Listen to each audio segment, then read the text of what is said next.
known for Onchain monkeys, and as the name suggests, NFTs, Onchain did a lot of firsts. You're really pushing the space forward in terms of what is possible on-chain, really a big proponent for art on-chain and using the technology.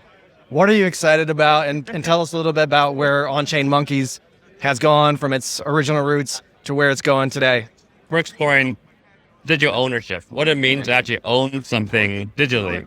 And, so I've been in Bitcoin a long time, and I've been actually growing the Bitcoin community. And, back, a dozen years ago, owning Bitcoin is also very confusing for people. Even today, it's probably still confusing for people. Like, what does it mean to own some Bitcoin? But that's an easier sell now because Bitcoin is doing well. And also, there's that to understand. Bitcoin is just you own some number of Bitcoin. Kind of like your bank account has some number of US dollars. But what does it mean to own art, right, on Bitcoin?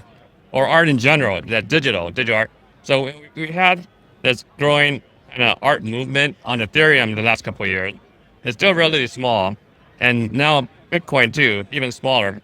And Bitcoin is actually even a new kind of art movement. It's on-chain art. It's not just, here's like the digital art that is referenced by IPFS or something.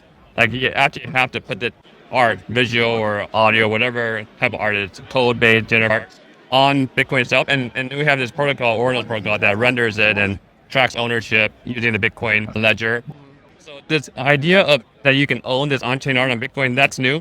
It's new to everyone, not just to Bitcoiners or regular people, but everyone's kind of trying to understand this, and I think that's what's exciting. Yeah, and it's provable, like the provable ownership, just in general on blockchain, and you've been, kind of leading the way in terms of showing developers what's possible, not only on Bitcoin but also on the Ethereum ecosystem side as on-chain monkeys were launched.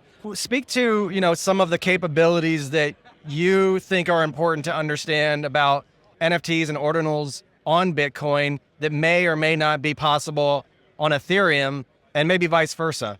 Yeah, so kind of the beautiful thing about the Ordinal protocol is it's actually an NFT protocol designed for on-chain, digital artifacts, and art is a great use case for it.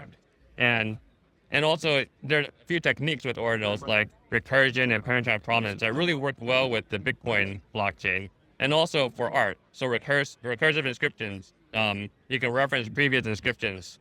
So as an artist, you can reference your previous work, you can reference other people's work, and if you're a code-based artist, you can use code from other collections or other inscribed code bases.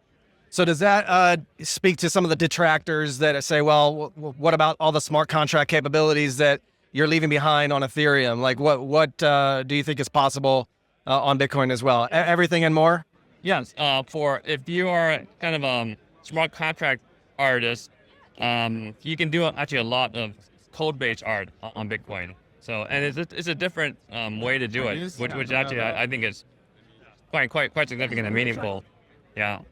Well, it's super exciting to see where Onchain Monkey has started from its roots and, really establishing itself as a premier project, leading the space forward, onboarding people into this technology in a way that's interesting, in a way that's like exposing people to art in new and unique ways. I'm a holder myself. I had to burn my Ethereum NFT to get the Ordinal.